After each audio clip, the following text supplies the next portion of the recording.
What's up everybody, this is Post-Production Pi, Editor-in-Chief for SLRLounge.com. In this video, we're going to be going over the new changes as well as giving you a basic introduction and primer to the SLR Lounge Lightroom preset system version 5.1. We are working on tons of great tutorials and resources and mixology recipes as always, but we want to get this preset system out there and we want you all to hit the ground running. And so we have this primer video that's really going to get you started. It's going to show you the overall framework, and after watching this short little video, you're going to be masters of the preset system and creating awesome masterpieces on your own, which you can upload to SLR Lounge and show us your great mixologies and your great images in the forums. Now, this preset system is compatible with not only Lightroom 5, it's also compatible with Lightroom 4. So if you're still on Lightroom 4, don't worry. It's the same developed settings, it's the same developed process, and so it's going to work with backwards compatibility, at least to Lightroom 4, just fine. We are currently working inside of Lightroom 5, and before we jump right in, there is one question I want to address, and that's what's the difference between the preset system and why are there so many presets when compared to a preset pack? Well, when you download a preset pack, like let's say a vintage pack or something like that, it would have 10 or 20 different presets in there, and all of them are designed to get you to specific effects. And if you want to modify them, well, you're working basically over here on the right side, and it's only basically designed to do one type of effect, and all the other stuff that you want to do with it, you're modifying manually. Not only is this cumbersome, it also makes it so you have to have tons of different presets, and a lot of times these presets have crazy names and so forth, and it becomes very difficult to basically figure out how to process an image and how to customize, and you end up wasting a lot of time.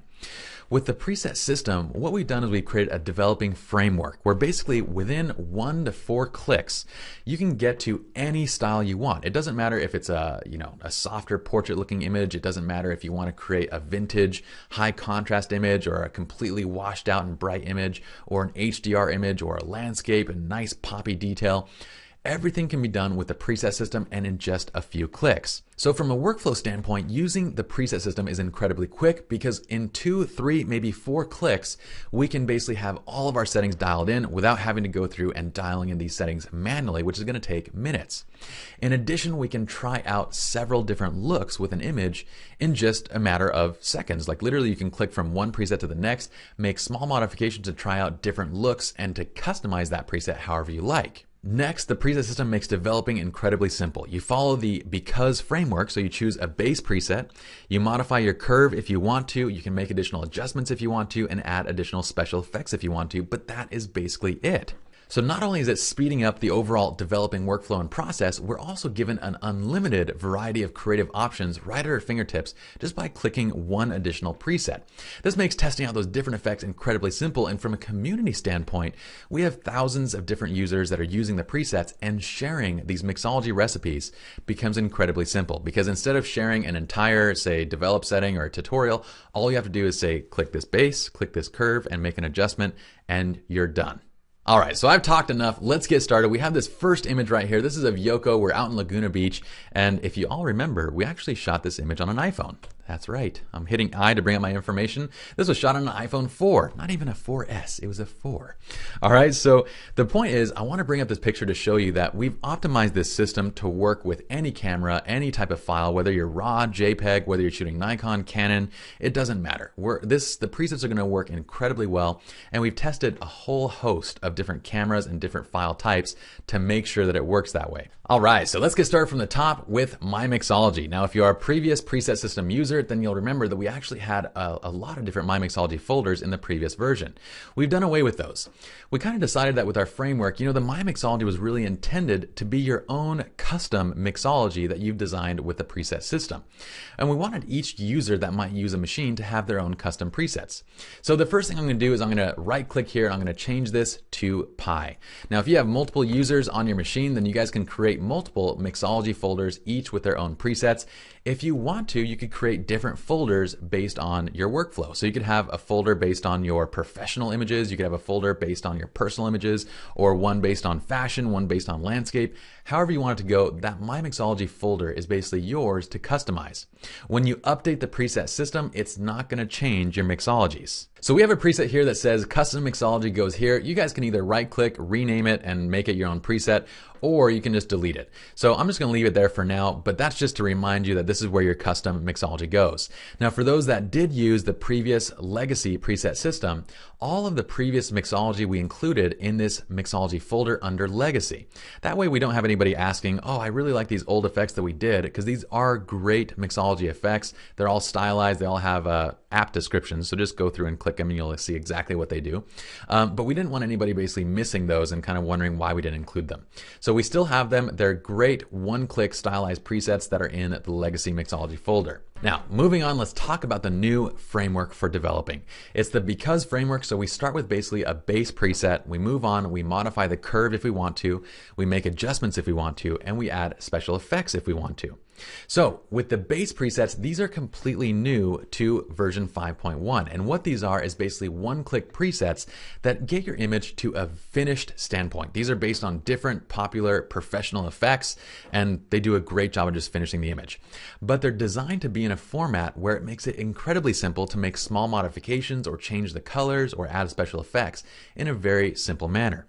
We have 4 of these folders, and starting from the top we have soft stylized afterwards. So basically the soft folder, it used to be called soft portrait. We changed it to just soft because, well, soft portrait meant that it kind of implied that it could only be used with portraits, but it's not true. You can use this on any type of image that you want to have a softer look. And soft, by the way, does not mean not sharp. Soft simply means that we don't have as vivid colors, we don't have as much mid-tone detail. It's much more flattering for, say, portraiture, for newborn photography, for wedding photography, for these types of shots that have people in them, or just, say, portrait shots. Okay, so we call this the soft preset category, and the base is all the standard looks, so high contrast looks, HDR looks, and so forth. Next we have soft stylized, and the soft stylized is going to be basically stylized versions of the soft preset. So we're going to have different types of fades. Bright fades that are bright images and have a nice fade to them, neutral ones that have a little bit more powerful fade, high contrast fades, darker fades, and so forth. Beyond that, we have the vivid category, and again, this used to be called vivid landscape. Now we're calling it vivid because, once again, we didn't want you to feel like you can only use it with landscapes. You can apply these to portrait images if you want that vivid look. But in general, these vivid presets are going to have higher contrast, more detail in kind of the mid-tone, more saturation, and so forth. And again, we have the vivid stylized, which are going to be vintage versions of those vivid presets. So let's take a moment and show you exactly how this is working. So I have here a portrait image of our lovely model. I'm going to go to my soft category, and starting from the top we have soft import reset and soft import plus profile reset. Now when you're importing, we previously had another folder for import presets, but there were only 4 presets in there, so we thought it was just more simple to put them where they belong. So when you're importing, if you're importing, say, portraits, then use the soft import preset when you're bringing it in so that it applies it to every single image. Now when we click this, we're going to see that it kind of overall, it gives us a little bit a more punch. We get all our sharpening effects. We have our highlights and kind of our whites pulled back a little bit. We have more flattering kind of skin tones and so forth with this image. Now the soft import plus profile is going to do the same thing, except it will apply profile adjustments to the lens. We separated these out because a lot of people basically have preferences whether they want to import with or without that profile correction. For us in our studio, we do not import with profile corrections because it can change the way that the image looked in the camera. So I'd recommend, if you're importing portraits, keep it off. It really isn't going to do much, but if you really must have your profile corrections, you can always keep it on. Both of these presets are reset presets, and that kind of rhymed. I like that. So a reset preset is going to take everything back to the original import version of that image, and it's going to reset everything out. If it doesn't say reset next to it, it will not. Okay, so with the soft, with any of these beyond that, it's not going to change, like, say, our white balance and our exposure. That way, when you flip through these different presets, it'll change everything else other than white balance and exposure, and you can get a quick idea of these different looks. So let's go and take a look at these. We have soft skin desaturated. Now skin desaturated is basically a color profile that's going to pull out some of the reds in the skin, and automatically we notice that we have much better skin tones in this image. So previously it was a little bit too vibrant, where this is much better. We can go to extra soft and kind of get a little bit softer of a look. This is great for more close-up portraits or for portraits that we want to have a softer overall look to it. And then we have super soft, and this is great for extreme close-ups, like shots just of the face or, say, newborn portraits. It looks great on this photo, but sometimes you might feel like it doesn't have enough detail. Going forward, that is on an image that's kind of wide like this. we typically wouldn't go beyond extra soft. So this is actually an image that I would probably choose extra soft. But then we also have things like light crush, and all these again are designed for portraiture use. We can go to the HDR and we have different versions. So if you have an image that has a lot of tonal range, you want to bring it out and it has people in it, then we'd use a soft portrait HDR version because it's designed for use with people. So each one of these has skin desaturation to make sure that it doesn't basically oversaturate skin. We have more pleasing skin tones. So I'm going to leave this on extra soft skin desat, and it's not going to really matter in a second because I'm going to show you all some of the soft stylized portrait presets as well, or just the soft stylized presets now. So we have different types of fades. So this is a bright fade. Again, it has skin desaturation. This one has filmic color to it. So if we want to get a filmic look, I would start with this filmic color and then I can modify color as I want, just with a different curve or with a different special effects color scheme. We also have black and white with a standard black and white, and we also have a filmic black and white with a little bit of vignetting, a little bit extra contrast, a little more grain and so forth. We have different types of fades. Some are high contrast, some are low contrast. So this is kind of a medium fade. We have a punchy fade that has a little bit of more of a matte feel to it with still a lot of contrast. And we have one of my favorites, which is the dark fades. And we'll explain how to use these. But the dark fades are beautiful for basically creating these kind of overall slightly darker, matted looking images. And I'm just raising up the exposure a bit. They create this matte look to the image that really looks like an editorial shot, like a shot taken out of a magazine. So I love the dark fades, and they work incredibly well, especially with fashion, with editorial type photographs and so forth. All right, with each of these, we have a filmic and a black and white and a filmic black and white version. So you guys can create or start with a base preset that's close to where you want it to go. And we'll show you that customization in just a moment. But for now, that's good enough for soft stylized. Let's go on. We're going to select a different image. I'm going to select this little landscape image right here, and let's start with the vivids. So again, the format is designed to be very similar. So we have vivid import plus profile. Both of these are reset presets. I like saying that. All right, so this vivid import is going to import, it's going to add extra punch to it, it's going to sharpen, it's going to finish up the image without adding profile correction. Whereas this import plus profile correction will add the additional lens profile correction and so forth. Now, again, these are both reset presets. So if we select any of these, like light crush, and we change temperature and we change exposure, if I click on a reset preset, it will take it all the way back to the original with the import preset adjustments applied. When I adjust exposure and temperature otherwise, like I'm going to adjust exposure right now and temperature to be cooler, any of the other presets are only going to modify basically the settings. They're not going to modify temperature and exposure. Those are things that stay constant so that you can test out different looks very quickly on your image. So let's reset this out real quick and just flip through a couple of these. So we have light crush, which is going to add a lot of extra blacks to it, make for really great silhouettes or for high contrast images. We have an even step further, which is a heavy crush. Again, pulling everything down, adding additional blacks to the image. We have HDR, and this isn't necessarily an image I would use for HDR, but if you have an image that you want to expand the dynamic range, we have that. We also have grunge HDR presets and heavy grunge HDR presets. Each one of these, you'll notice, is a little bit different. We have color versions and black and white versions. So there's not skin desaturation on these because these are intended for uses on images that you want to have a more vivid look. Okay, so if we want that, we'd have to apply it later on. Going forward, we have vivid stylized. Again, these are the same kind of format where we have stylized filmic looks to these effects, but they're based on the vivid presets as opposed to soft presets. So they're great for creating these filmic looks to images and really, you know, modifying colors, creating black and white versions. I love, like, punchy fade would work incredibly well in this image, like especially the black and white creates that nice matted black and white look. And we're testing all these out in just a number of clicks, and they're all very descriptive and easy to understand. Okay, so that's our base, that's our foundation here, is we have these base presets that basically we want to select to get us close or get us to where we want. Now, once we've selected our base preset, we're going to move on to our curves. So let's talk about the curves now. Now, just like before in the legacy version of the Lightroom preset system, curves are organized by color schema. So a neutral curve is basically going to keep the original color tones, but it's going to make little tweaks to overall saturation. So here we have things like saturate versus skin desaturation, which pulls out some of the reds, versus light desaturation versus cross-processed saturation, okay? And we have that in different levels. So the way that the curves are organized is the first word of each curve tells you whether it's going to brighten or darken the overall image. Okay, so we have bright, Neutral, that's not going to have any effect. So bright's going to brighten. Neutral's not going to affect the overall brightness of the image. And we have dark, and this is going to darken. Vintage punch, well, it's basically a neutral vintage punch, but we didn't call it neutral because they would have gotten too long. So vintage punches, again, don't modify the exposure. Next word talks about the contrast. So here with a bright wash, we're washing out the image. Here we're adding a punch to the image. So this is basically high contrast. This is our standard look. Here we're adding a punch, but it's a vintage punch. So that means we have a little bit of fade. We have a little bit of matting in the blacks and in the highlights, but then we have a high contrast image. Whereas a dark wash is going to darken and wash the image out. The next word describes basically the coloring. So here we have saturation, skin desat, light desat, desaturated cross processing, and so forth. So it's very simple to understand. You go to the cool curves, and these are all basically the same curves, but these are designed to have a different color applied to them. So a bright wash will brighten the image, it'll wash it out, and it's going to apply teal as the color. Azure is going to apply blues, and you can see how beautiful that tinting is as we add it to this image. If I say that I want more kind of not so brightened of an image, I can flip it to a neutral wash with the same color toning. Or if I want just a vintage look, but I still want it to have some pop to it, I can flip it to a vintage punch with that same Azure color toning.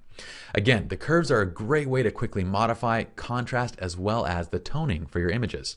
So once again, we have warm curves. This follows the same format. And we have antique black and white curves. This is all of your black and white effects, okay? So we have amber, black and white, and we have a little bit of yellow in the toning. We have bronze, which adds a little bit more of the browns into it. And we have azure, which is adding more blues. So if I flip back to the regular, you'll see that there's a little bit of blue in that toning.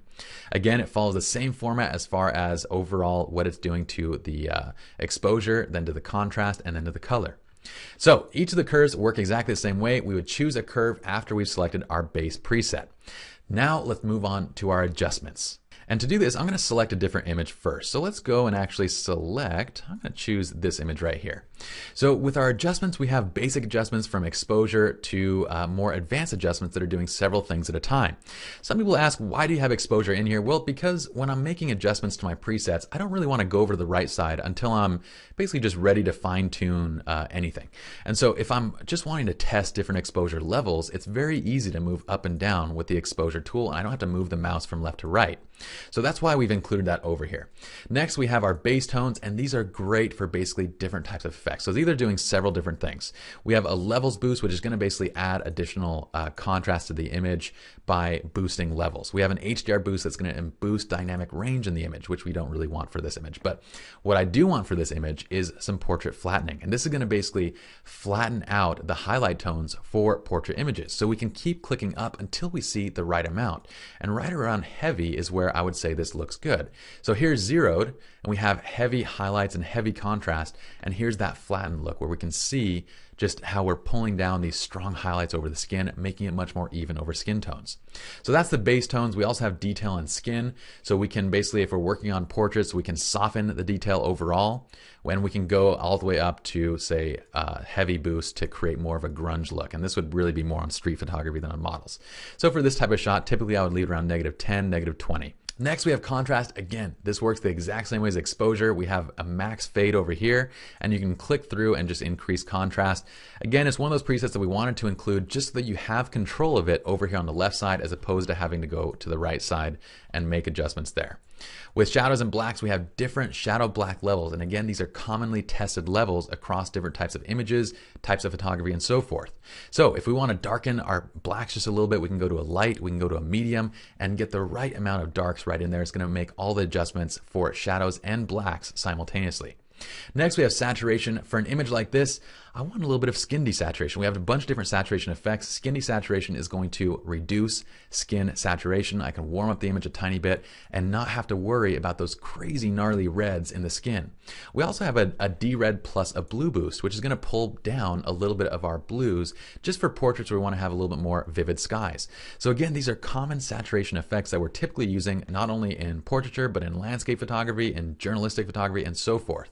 The D-red is also adding a little bit of adjustments to the HSL to pull that out, so and so forth. So we're making quite a few adjustments with these types of adjustment sliders. Next, we have our noise reduction, and this is based on two different types. We have skin noise reduction, which is like for a portrait shot where we want to just smooth out the pores a little bit on skin. We have light, medium, and heavy. Generally, I'm leaving it more on light. We also have noise reduction based on film settings. Okay, so if you're shooting 400 ISO, it's not going to basically flatten out the image too much. It's really optimized for these settings across Nikon, Canon, Sony cameras, and so forth. All right, lastly, we have vignetting. We've dropped in our post-crop vignetting actually into the same category. It used to be in special effects. We included it in this category because we figure whenever you're just in vignetting, you want to have it all together. So we have different vignetting settings that, again, create different optimal vignetting options based on different types of photography. Natural is going to be zeroed. We have reverse light, which is actually the standard amount that we apply to most of our images just to kind of get that even tone gradation when we're not using something like profile correct. We also have post-crop vignetting, and this will give you more of artistic vignetting effects for those that do like to use that. Okay, so that's it for the adjustments. So after we've dialed in a base, a curve, we make whatever adjustments necessary. Oh, sorry, I forgot one. Let me flip over to a different image. I'm going to show you the last one. Now this we've kept in our adjustment tool for the dust correction, because if I click Q to bring up my spot removal tool, and then I'm going to hit T, or actually my toolbar is already pulled up. I almost said tooled up. But if it's not pulled up, hit T to pull up the toolbar, and you have this visualize spots option. This is new to Lightroom 5. So if you're a Lightroom 5 user, you can use this, but I'd recommend that you still use the dust correction curve. If you're a Lightroom 4 user, then you don't even have this option. You want to use the dust correction curve anyway. But for Lightroom 5 users, we demonstrated that our dust correction curve is still more powerful than the visualize spots function, because when we click on visualize spots, we not only have to click on it, but then we have to adjust the slider up and down to be able to see all of our spots. Now, I can't really see everything there, so I can at this point. But what happens is when I zoom in to start correcting these dust spots, you'll notice that dust in these areas becomes incredibly difficult to see. And so it's really tough to kind of scan through here and identify those dust particles. So what I like to do is instead just use the dust correction curve, and I would do this at the beginning of working on an image. And the dust correction curve works perfectly in Lightroom 4 and Lightroom 5, and you can see how much better of a visual representation it is when removing dust. We don't have to do any sliders either. All we're going to do is just zoom in, and we're going to correct our dust just by simply clicking and removing each piece. Okay, so obviously you guys know how to remove dust. We're not going to get into that. But when you're done, you can just zoom back out and turn off the curve, and we're back to our normal image, but with our dust correction applied. So again, for Lightroom 5 users, I would still use the dust correction curve over the visualize spots. It's more effective, it's more efficient, and there's no really need to basically worry about a slider or anything like that. All right, so that's it for the adjustment tools that we have, our different adjustment settings. Now let's move on to color schemes. And I'm going to go and pick a different image to do this. So let's select this image right here. And what I'm going to do is I'm going to select a soft stylized look. And I want this image to maybe have a more filmic but bright color look. So I'm going to select this bright fade, and it has a nice little film that it's a grain that it's kind of applying with a little bit of vignetting and so forth to get that look. So that's one click and we're done. And it's great. This is finished if that's, you know, the color and everything that we want. What I'm going to do is I'm going to just adjust my tint a little bit and my temperature just to get it kind of corrected or where it should be for the natural image. So this is looking pretty good right there. It's actually really close to where I wanted it to be. But we're going to go into the SFX now, and you can test out the different color schemes. Now we completely remodified the color schemes. These are based on all complementary, analogous, and tone-on-tone colors that you would typically find in film. Okay, so if we select yellow-violet, it's going to apply yellows in the highlights and a little bit of violet in the shadows. We take yellow-blue, and again, we get orange in the highlights, blues in the shadows, orange-teal, we get orange in the highlights, teal in the shadows, and you can automatically start to see the different types of film effects that we can create just by selecting this. We want Fujifilm, we'll select something that has greens. Like for example, we can do a yellow green or a green red, and we get this beautiful kind of Fujifilmic look with those greens and so forth. You want Kodak rich oranges, we'll select something with oranges and reds in it. Okay, so and we can do that just by selecting any of these really. But we can modify these tones, and we have complementary, which are basically opposite on the color wheel. We have analogous, these are colors that are next to each other on the color wheel. And then we have tone on tone. So tone on tone is going to give you more just simple color toning, and you might use this for whenever you want kind of an overall color just to apply to an image without any kind of mix. You just would basically want that single tone. All right, the great thing about these is that these also apply over black and white. So let's say we have a black and white. Let's choose the same type of look for our image. Let's just switch this curve to a black and white curve. So we can use the color effects to also apply to our black and white. And we can modify our toning and kind of get this split tone look well, it is split toning. We kind of get this, I meant to say duotone, or like, where you're basically adding colors in a black and white look by doing these different split tone effects. So again, color schemes are completely independent of curves. So we have two ways of modifying colors in our images. We can modify the color curve, or we can modify the color scheme, which is great because now we can add different versions of these colors to get even more complex looks. So I'm going to reset this out just by hitting reset color, and it's going to take us, this is the black and white version. So let's go back up. We can actually hit V right now. It'll take us back to color. You can also go back up and select the appropriate, color curve as well. I'm just going to hit V to get us back. Next, we have film and lens effects. These are basically where we're going to get our film grain, so we can click get different levels of grain. Again, these are optimized for different types of grain that we've seen. We kind of compared, and digitally they do a great job of mimicking film. We also have edge softening effects. Okay, so this gives us that little tilt shift effect, and you can see it pulling in from the edges. These are edge tilt shift effects, and so basically if we want to control over a specific area, we would do that with the brushes, and I'll show you how to do that in just a second. One thing to note with lens edge softening is that it's applying a graduated filter, okay? So with Lightroom 5 and with Lightroom 4, there's a bug in there that doesn't allow you to basically reset this graduated filter by using a preset. It allows you to apply it by using a preset, but not to remove it. So if we want to remove that, we just need to click reset on the graduate filter. This is the only one that works that way. It's just a bug in Lightroom that they haven't yet changed. Okay, so this is great. Now let's go through a couple different image examples and just show you how powerful this system is. I'm going to start over here with our little buddy right here. And the vision that I kind of have for this image is just like a nice dark filmic look, and I might want to have some kind of unique colors applied to it. But what I'm thinking is something that has a nice amount of detail to it, but it just has a dark film look. So what we're going to do is hop into Vivid Stylize, and again, this is why we don't call it landscape, because we're applying it to an image that's not a landscape, but it's going to work great. So I'm going to apply this dark fade vivid look with the color filmic look, and I'm actually happy with just the way it looks right now. I can go to my exposure, I can adjust from here, I can go over to the right side as well. It's really up to you guys and your workflow preferences. But let's say we're going to go up to maybe around 0.5 for now. I'm going to keep it a little bit on the darker side just so it has a little more old school vibe to it. And then I can go in and I can modify saturation. So what I'm going to do is I'm actually going to do a little bit of skin de-red. And that's going to pull the reds out of his skin and just kind of desaturate a little bit on the image. And then I'm going to go and apply a little bit more of a color scheme. I want to get some greens in here, maybe some oranges. So let's try this teal orange or possibly orange teal. And these give me this great, beautiful look. And I can do a little bit more modification with just a little temperature adjustment and a little exposure adjustment. And again, we've gotten to a great filmic look with some nice greens in our shadows and kind of vibrant oranges in our skin tones and so forth. We want to change something, we can just flip to a different color effect, and we can get tons of different looks and colors just by clicking. Again, this is the power of the presets, is that you can try out tons of different things very quickly. Imagine how much time it would take to modify a tone curve. But we can modify the tone curve. If I say that I want a more high contrast look to this image. Well, I'm just going to go back to, say, my curves. I'm going to go to my neutral curves, and I want high contrast, but I still want a matte look. It's still a vintage look. So I'm just going to choose the vintage punch with the skin desaturator.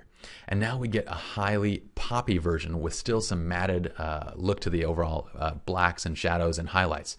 I'm going to bring down my exposure a tiny bit. And now we have this high contrast version of the same image. So you can see how easy it is to create these different looks. Now, let's say I want to go up and I want to do just a black and white version. Well, I can just go to Vivid and I'm just going to choose a black and white filmic. And then again, I'm going to adjust my exposure and so forth. Okay, you can see the difference between the vivid filmic black and white versus the soft black and white right here. So this is a soft dark fade black and white. It's just going to have a much softer tone. Again, this is designed for an image that we want it to have a softer look to it. With this image here, I want to have that kind of grungy journalistic look. So I want that high contrast look to the image. And so that's why I would use it. All right, so let's go on to another one. Let's go and select this image, and I'm going to hit Control-Shift-R just to reset everything out. It's Command-Shift-R on a Mac. Let's go to our soft presets, and let's just say I want to just have a standard-looking image here, just nice, high color, good contrast. So I'm going to go Extra Soft Skin Desaturator. And that's it. I have a nice standard color version of this image. But if I want, I can make additional modifications. So let's say I want to just change the curve. And on this curve, I want to actually, let's say I want to cool it down a little bit, and I want it to have a little bit of a wash to it. So I'm going to choose a teal neutral wash. We get that wash effect. If I don't like the color, well, I can modify temperature. I can always change my my preset over here to a different curve and just see which one I like. Now with this image, I'm going to go with a cool cross because it has like that nice cross look to the image, but with some kind of a cool tone background. And all I'm going to do is warm it up a tiny bit. And so with 2 clicks, we selected our base and just our cool cross neutral wash. We got to this look, I adjusted my exposure, and that was it. All right, let's move on. Let's go to, I'm going to select this image right here. This is a perfect example of an image that I would use like a crush on.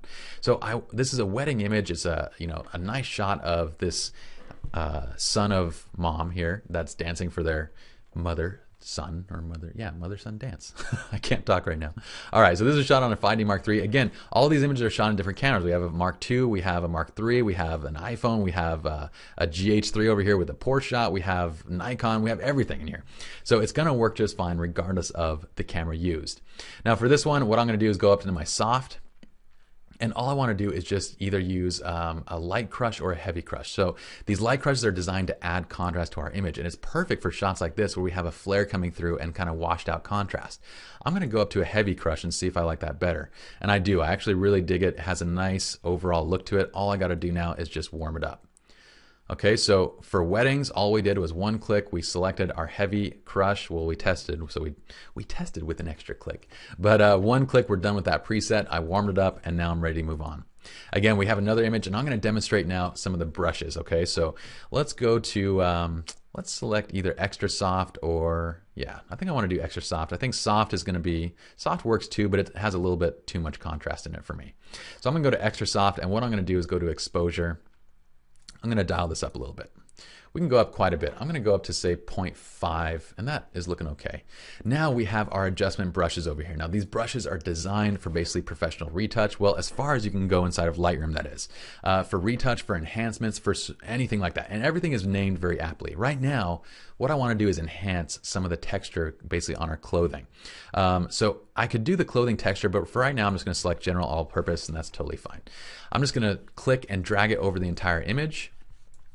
I'm going to hold down Alt or Option on a Mac to erase, and I'm just going to erase it from our skin tones. Okay, and in just a couple moments we get this beautiful, vivid looking image where we have kind of perfect skin tones from that skin tone preset with this beautiful, vivid background. Let's look at the before and the after on that. And you saw how quick it was. But again, these presets can be used on a whole variety of things. So let's go over this newborn portrait right here.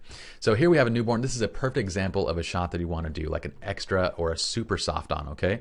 So what I'm going to do is just flip the white balance. I'm going to select this white right here. I'm going to adjust up a tiny bit because it's a little bit pink right there. And that skin desaturation from the super soft is going to do a great job with the pinks, and you're going to see that. So let's select super soft skin desaturate. And right away we have an image that's nearly done. I mean, all I'm going to do is just adjust my exposure, make it a little bit more warm, and it's perfect. We've removed those reds from the skin tones that we see so often in newborn portraiture. Okay, so here's the before, here's the after. A couple clicks and we're there. Let's go on to, let's check out this image. I want to do a little landscape stuff. So let's go to the vivids. And this, again, we took off the landscape because we don't have to have a landscape. This is really technically not a landscape, but we're going to apply the same settings we would to it. So what I'm going to do is click on Vivid Import, and we get this nice punched up look. I'm going to hit R to bring up my cropping tool, just kind of straighten it out a little bit, and then I'm just going to adjust my temperature a tiny bit down because it's a little bit on the warm side. This is starting to look solid right there. I'm going to bring up the exposure just a little titch, and that's great. Now we have this nice, vivid, high contrast look to our image. Let's try it on another detail. So here we have these awesome shoes. These are epic shoes, by the way. I shot these 2 weeks ago or something like that. And they're some of my favorite shoes that I've seen so far. So again, Vivid Import, and we're basically done. I mean, there's nothing else that we need to do that. If we want more contrast, we can do a light crush and get even bigger pop out of it. But it looks great. 1 click and done. Let's go to another type. We have a studio shot right here of this father-son combo. And when this guy, this is one of our friends actually, he came in the studio. He used to be a reporter, big into sports. And he's like, I want a portrait that doesn't have the typical portrait feel. I want it to be punchy. I want it to be vibrant. I want it to be like not like a typical family photo type look. So we're like, cool, let's bring you in and do the shot. And then we applied basically an HDR effect to it, but it's the softer HDR look. Okay, so all we did was got this and we applied like say a medium HDR. We just pull down the exposure a bit, and then I'm going to click on his teeth just to get a nice little white balance. He has white, very white teeth, very nice.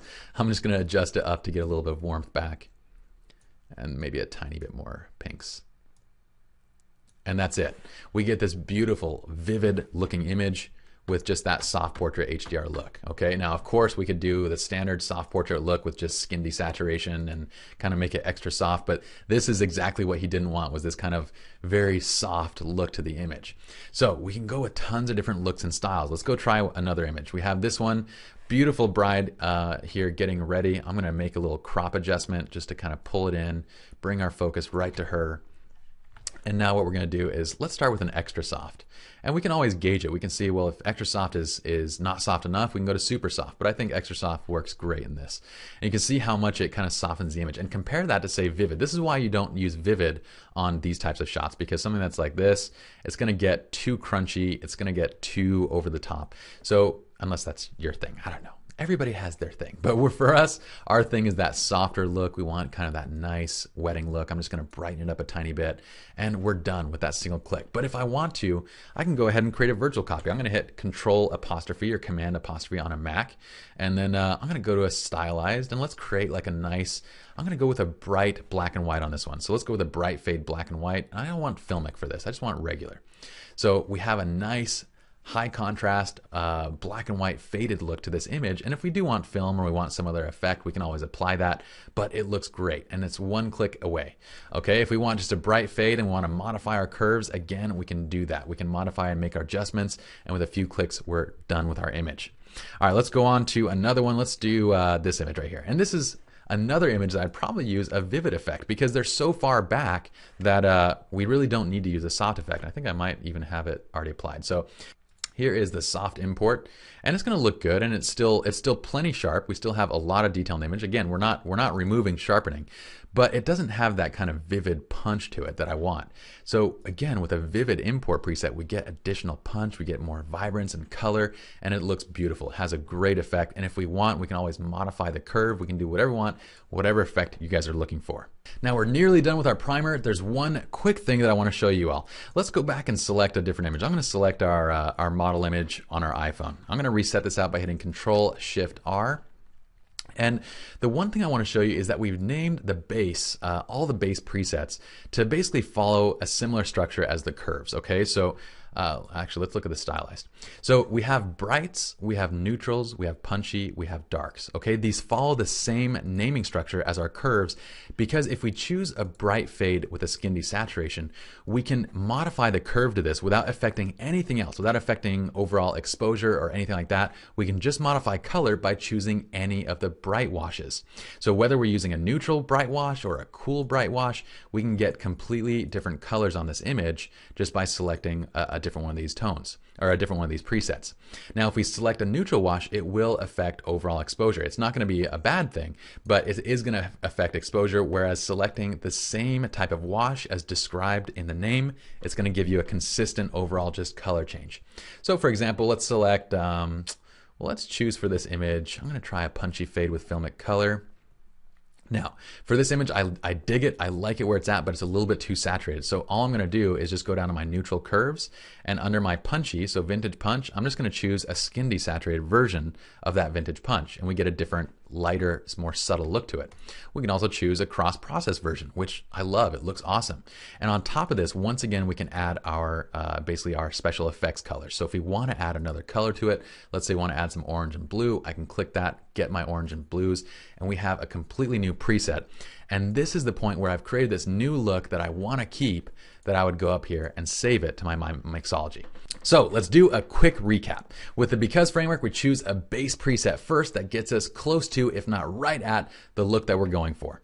We then can modify the curve by choosing a curve, and we know that if we choose a curve that follows the same name, so if we choose a bright wash with a bright preset, we're going to only modify the curve, and it's not going to change exposure or anything like that. So if you match the curve name, it's not going to affect exposure or anything. It's going to go right along with that preset. You can always mix and match and do whatever you like though.